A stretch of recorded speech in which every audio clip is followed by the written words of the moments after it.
வணக்கம் மக்களே, இன்னைக்கு பிக் பாஸோட எபிசோட் நம்பர் 26 டே 25. என்னதான் ஒரு 2 பேர் க்ளோஸா இருக்காங்க இல்ல அதுக்கப்புறம் விலகுறாங்க அப்படின்னாலும் அது அவங்க 2 பேருக்குள்ளான தனிப்பட்ட விஷயம்.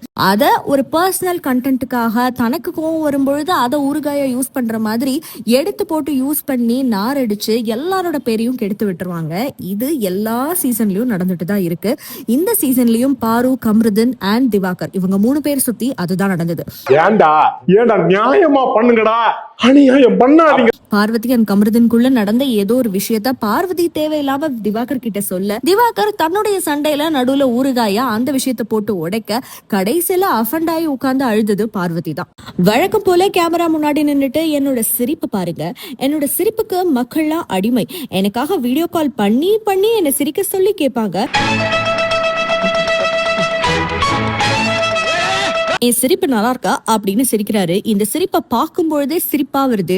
இது சூப்பரா இருக்குன்னு யாரும் சொன்னாதான் தெரியல. இதெல்லாம் பண்ணி முடிச்சிட்டு இருக்கும்போது பின்னாடி வந்து வழக்கம் போல கம்ருதீன், அரோரா இவங்க எல்லாரும் சேர்ந்து மாக் பண்ணிட்டு இருக்காங்க. அண்ட் ஆல்சோ கம்ருதீன் வழக்கம் போல எக்ஸ்ட்ராவா ஒரு பெர்ஃபார்மன்ஸ் தூக்கலாவே அந்த இடத்துல பண்ணிட்டு இருக்காரு. வாங்குற சம்பளத்துக்கு நாமளும் கொஞ்சம் வேலை செய்யணும்ன்றதுக்காக தான். இதுல ட்ரிகரான வாட்டர்மெலன், நீ யாருன்னு எனக்கு தெரியாதா, இந்த வீக்கெண்ட் விஜய் சேதுபதி கிட்ட எல்லாத்தையும் சொல்ல போறேன், நீலா பொம்பளை கிட்ட தப்பா நடந்தவன் தானே அப்படிங்கிற மாதிரி ஒரு விஷயத்த போட்டு உடைக்க அது கம்ருதீனை ட்ரிகர் பண்ணிருச்சு. யாரு பொண்ணுங்க கிட்ட யார் தப்பா நடந்துக்கிட்டா, யார் தப்பா பேசினா அப்படின்னு சொல்லி இவர் விளக்கம் கேட்க, அவ்வளவுதான். எல்லாருக்குமே இந்த 2 விஷயத்த பத்தி பேசும்பொழுதே தெரிஞ்சிருக்கும். ஆப்வியஸா பார்வதி ஏதோ சொல்லியிருக்காங்க அப்படின்னு. தூரத்துல இருந்து இந்த பார்வதி எல்லாத்தையும் சொல்லிட்டு அங்க நின்று குறுக்குறுன்னு பார்த்தா மட்டும் இந்த பிரச்சனை இப்ப வராதா? என்ன குறுகுறுன்னு பாக்குற? நீங்க ஒரு நேரம் திவாகர் கூட சேர்ந்துக்கிட்டு கம்ருதீன் பத்தி தப்பா பேசுறீங்க, அடுத்து கம்ருதீன் கூட சேர்ந்துட்டு திவாகரை பத்தி அவர்கிட்ட தப்பா பேசுறீங்க. ஆக மொத்தத்துல 2 பக்கமும் கோல் போட்டது நீங்க. இப்போ உங்களை நடுத்தருவுக்கு இழுத்து நாரடிச்சிட்டு இருக்காங்க அப்படின்னா அதுக்கு கோவப்பட்டு ஒரு பிரயோஜனம் இல்ல பாரு. ஏன்டா ஹெல்ப் பண்றேன்னு சொல்லிட்டு இப்படி கெட்ட பேர் வாங்கி தர. அண்ணே என்னை பத்தி பேசாத, உன் பிரச்சனைனா உன்னை பத்தி மட்டும் பேசு அப்படின்னு இவங்க என்னதான் கத்துனாலும் சாரி பாரு அப்படின்னு இவர் சொல்லிட்டு சொல்ல வேண்டியது ஆரம்பிச்சு விட்டதுனால கம்ருதீன் பின்னாடியே வந்து திருப்பி மாக் பண்ணி, நான் யார பத்தி பேசினேன், உனக்கு என்ன தெரியும், புடிச்சுதானே பேசின, நீயும் என்கிட்ட புடிச்சுதானே பேசின பார்வதி அப்படின்னு சொல்லி பார்வதியை போய் நோண்ட ஆரம்பிச்சிட்டாரு. இதுல மேடம் பயங்கர காண்டாயி அவனை போ சொல்லுங்க, பேச சொல்லாதீங்க அப்படின்னு டென்ஷன் ஆகி கையில இருக்கிறதெல்லாம் தெறிக்க விட்டுக்கிட்டு இருக்காங்க. ஒரு பேச்சு சொன்னப்பா கோர்த்து விட்டு போயிடாத. சச்சா நான் சொல்ல மாட்டேன், ஆனா பூரா ரெக்கார்ட் ஆயிடுச்சு. இந்த பக்கம் கம்ருதீனும் சரி திவாகரும் சரி ஒருத்தர் மாத்தி வெறுப்பேத்துக்கிறேன் அப்படிங்கிற பேர்ல பொம்பளை பொறுக்கி வாடா, நீதான் பொம்பளை கிட்ட தப்பா நடந்துக்கிட்ட அப்படி இப்படின்னு நடுவுல பார்வதியை வச்சு பயங்கரமா கேம் ஆடிட்டாங்க. இதுல ட்ரிகரான பாரு, தயவு செஞ்சு அவன் அந்த பக்கம் போ சொல்லுங்க, எனக்கு வருது, என்னை பத்தி யாரும் பேச வேண்டாம், எனக்கு எதை எங்க பேசணும் எப்ப பேசணும் நல்லாவே தெரியும், நான் பாத்துக்கிறேன் அப்படின்னு சொல்றாங்க. என்ன இலவிடாது.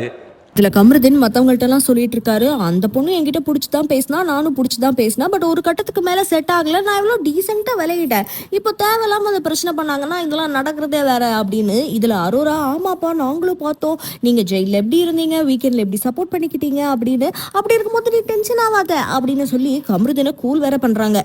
ஒரு பக்கம் உட்காந்து பாரு ஓன்னு அழுதுகிட்டு இருக்காங்க. இவங்க தேவையே இல்லாம தான் தலையில மண்ணை வாரி போட்டுக்கிட்டாங்கிறது தான் உண்மை. எந்த நேரத்துல யாரு கூட கூட்டு சேர்த்துட்டு யார் அடிக்கலாம் அப்படின்னு பிளான் பண்றது, அவங்க கூட சேர்ந்துட்டு அடுத்த ஆள் அடிக்கிறது, அடுத்த வாரமே போய் யார் அடிச்சாங்களோ அவங்க கூட சமரசம் ஆயிட்டு இவ்வளவு நாள் யார் கூட இருந்தாங்களோ அவங்கள அடிக்கிறது, இப்படி மாறி மாறி இவங்க கூட்டணி அமைச்சிட்டு இந்த அலையன்ஸ் பண்றதுதான் இந்த பிக் பாஸோட வேலையே அப்படின்னு வேற டயலாக் பேசுறாங்க. அரசியல்ல இதெல்லாம் சாதாரணமாப்பா. இதுல இவங்க திவாகர் கிட்ட சொல்றாங்க, கம்ருதீன் பேரை கெடுக்கிறதுக்கு இவங்க இங்க வரலையா, கம்ருதீன் தப்பு பண்ணா அதை நானும் பண்ண முடியுமா, அவன் தான் வந்துட்டு என்ன பார்த்து என்ன நீ என்ன புடிச்சு பேசலையான்னு ஒரு மாதிரி பண்றான், இதெல்லாம் நான் திருப்பி பண்ண முடியுமா அப்படின்னு கேக்குறாங்க. அவர் இப்படி பண்ணாரு அப்படி பண்ணாரு, 2 பொண்ணுங்களை வச்சு ஓட்டுறாரு, எனக்கு இந்த மாதிரி ரூட் போட்டாரு அப்படி இப்படின்னு அவரை பத்தின எல்லா அலிகேஷன்ஸையும் பப்ளிக்கா கேமரா முன்னாடி திவாகர் கிட்ட பேசிட்டீங்க.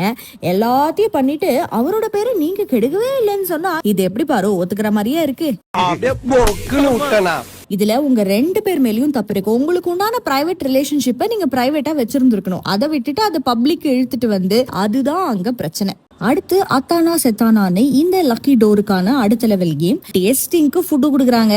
இது நல்லா இருக்கா நல்லா இல்லையா சாப்பிட்டவங்களோட ஃபேஸ் ரியாக்ஷனை வச்சு கண்டுபிடிச்சு யாரு கரெக்டா பதில் சொல்றாங்களோ அவங்களுக்கு ஏத்த மாதிரி பாயிண்ட்ஸ். இவ்வளவுதான் கேம். இந்த கேமுக்கு யாரு போறான்னு டிஸ்கஸ் பண்ணும்போது இந்த வாட்டர் மெலனுக்கு தன்னை எல்லா கேம்லயும் அனுப்பணும்னு ஆசை. உள்ள போனா விளையாடுறவனா இருந்தா அனுப்பலாம். இன்னொன்னு ரொட்டேஷன் முறை அப்படின்னு ஒண்ணு இருக்கு இல்லையா, அந்த மாதிரி வரும்பொழுது கண்டிப்பா மாறத்தான் செய்யும். இது அவருக்கு பொறுக்கல, இங்க குரூப்பிசம் பண்றீங்க அப்படின்னு சொல்லிட்டு இந்த வீட்ல சூப்பர் டிலக்ஸ் மக்கள் எல்லாரும் சேர்ந்து அவங்களுக்குள்ளேயே ஓட்டு போட்டு அவங்களுக்குள்ளேயே குரூப்பிசம் பண்றாங்க. ரொம்ப சீப்பா நடந்துக்கிறாங்க. சாப்பாடு விஷயத்துல கூட இவங்க சீப்பா நடந்துக்கிறாங்க பிக் பாஸ் அப்படின்னு சொல்ல எகிரிட்டு வந்துட்டாரு சபரி. யாரு சாப்பாடு விஷயத்துல சீட் பண்றா, எங்க தலைக்கு எவ்வளவு தில்லு பத்தியா? யாரு சாப்பாடு விஷயத்துல உனக்கு சீப்பா பிஹேவ் பண்றா, உனக்கு நாங்க ஒழுங்கா சாப்பாடு போடலையா அப்படின்னு அவர் எகிரிட்டு வர இதுக்கு வாட்டர்மெலன்ட்ட பதிலே இல்லை. ஏன்னா நம்மளே பார்த்திருக்கோம், விழுந்து விழுந்து வாட்டர்மெலனுக்கு நல்லா தான் சாப்பாடு போட்டுக்கிட்டு இருக்காங்க. இவர் என்னமோ தன்னை கூப்பிடல, தன்னை சேர்த்துக்கல அப்படிங்கிற வெஞ்சன்ஸ்ல வார்த்தைகளை விட்டு மாட்டிக்கிட்டாரு. கடைசியில செலக்ட் ஆனவங்க எல்லாருமே ஆக்டிவிட்டி ஏரியாவுக்கு போனாங்க. கேமும் ஸ்டார்ட் ஆச்சு. இந்த டாஸ்க் ஆக்டிவிட்டி ஏரியால நடந்து முடிஞ்சு இதுல பிக் பாஸ் வீட்டார் மறுபடியும் ஜெயிச்சாங்க. அவங்களுக்கான பாயிண்ட்ஸ் மூலமா அவங்களுக்கு என்னென்ன பொருட்கள் வேணுமோ அதை லாக்கர் ரூம்ல இருந்து எடுத்துக்கிட்டாங்க. அடுத்ததா மறுபடியும் ஒரு டாஸ்க் ஆரம்பிச்சாங்க. பவுலுக்குள்ள பல சிட்டுகள் இருக்கும். அந்த சிட்டுல இருக்கிற ஒரு கேள்வியும் எவனையாவது ஒருத்தனை போட்டு டேமேஜ் பண்ற மாதிரியான பதில்களை சொல்ற கேள்விகள். அதுல ஒரு கேள்வி விக்கல்ஸ் விக்ரம்க்கு வந்திருக்கு. அதாவது இந்த வீட்டுல இவங்களுக்கு எல்லாம் பேமெண்ட் கொடுக்க தேவையில்லப்பா, பஸ் சார்ஜ் கொடுத்தா போதும் அப்படின்னு. இந்த வீட்டுல உட்கார்ந்து பெஞ்ச மட்டும் தான் இவன் தேய்ச்சிக்கிட்டு இருக்கான். இவனுக்கு எதுக்கு ஒரு பெரிய பேமெண்ட், ஒரு பஸ் சார்ஜ் 20 ரூபாய் கொடுத்தாலே போதும், அவ்வளவுதான் இந்த வீட்டுல அவன் பண்ணிருக்கான், அப்படி யாருங்கிறத சொல்லுங்கன்னு சொன்னதுக்கு விக்கல்ஸ் விக்ரம் சொன்ன பதில் எதுவுமே பிக் பாஸுக்கு திருப்தி அடையல. நீங்க போய் உட்காருங்க, நல்லா பதில் சொல்ற ஒரு ஆள் வரட்டும் அப்படின்னு அசிங்கப்படுத்தி அனுப்பிச்சு விட்டாரு.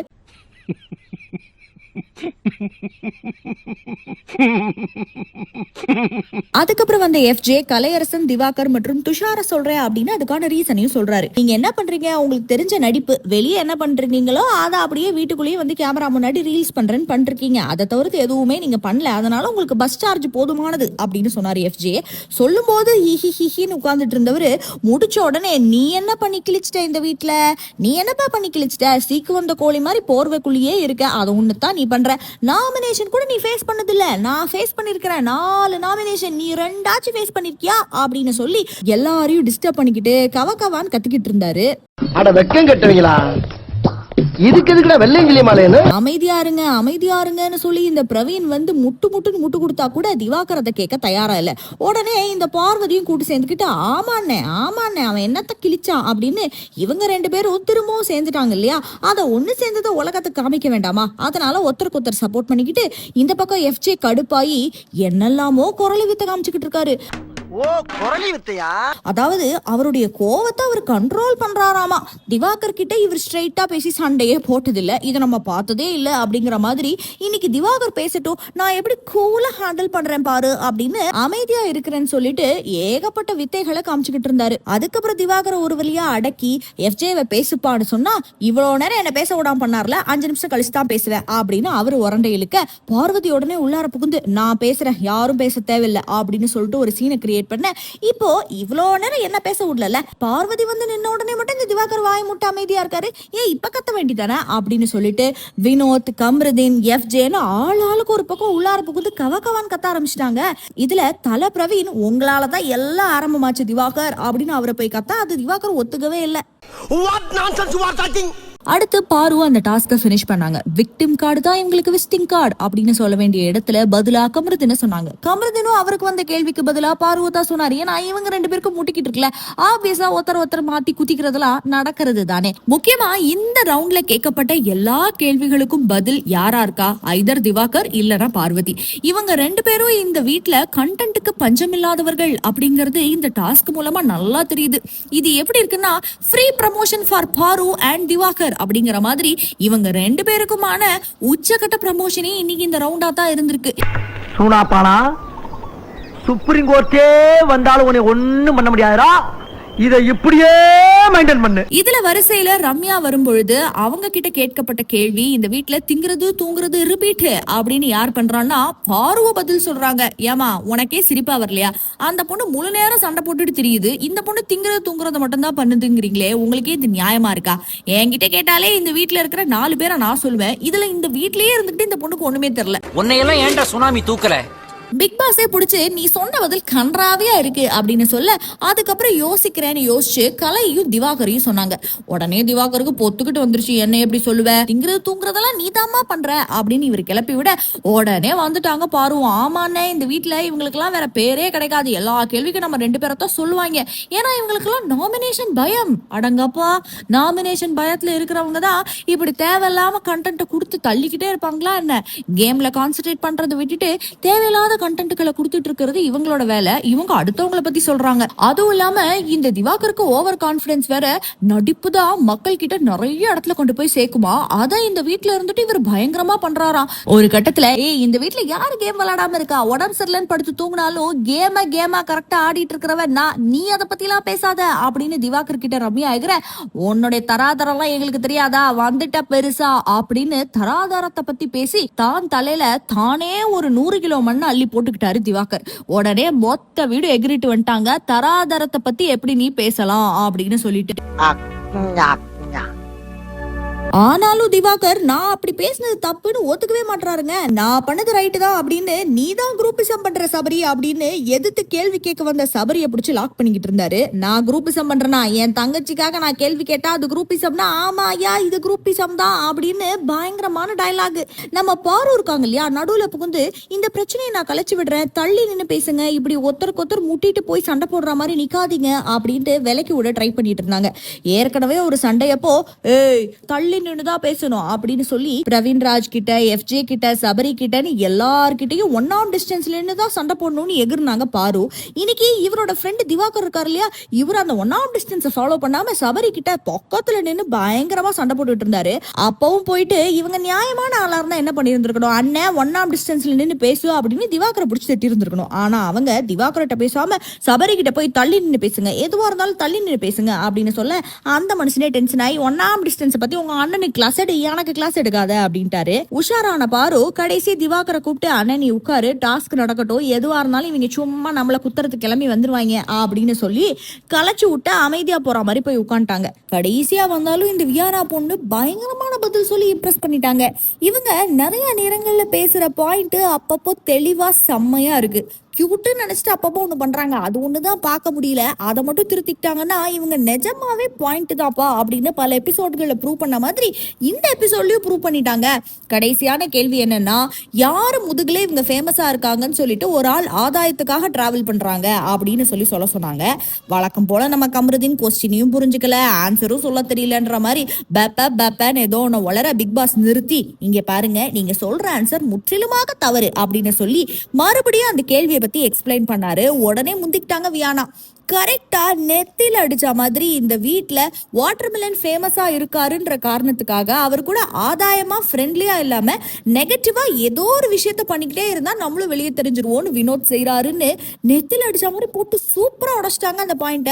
அண்ட் அதே மாதிரி சபரி, கனி அண்ட் FJ இவங்க 3 பேருமே கேமை நல்லா விளையாடுறாங்க அப்படின்னா கூட ஆதாயமா இவங்களுக்குள்ளேயே ஒருத்தருக்கு மாறி ஹெல்ப் பண்ணிக்கிறாங்க. ஒருத்தருக்கு எப்பவுமே ஒன்னா இருந்து கடைசி வரைக்கும் புஷ் பண்ணி 3 பேருமே போயிடணும் அப்படிங்கிறதுக்காக ஒண்ணு பண்ணிக்கிட்டு இருக்காங்கன்னு போட்டு உடைச்சாங்க. இதுல பிக் பாஸ் இம்ப்ரெஸ் ஆனாரோ இல்லையோ, இந்த பார்வதி பயங்கர இம்ப்ரெஸ் ஆயிட்டாங்க.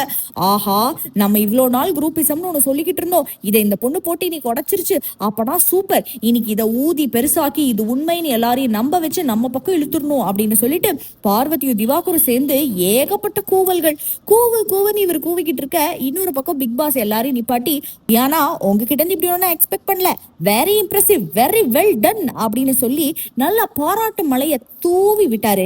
இதுல வியானா சந்தோஷப்பட்டதை விட இந்த பார்வதிக்கு தான் சந்தோஷம் தாங்கல.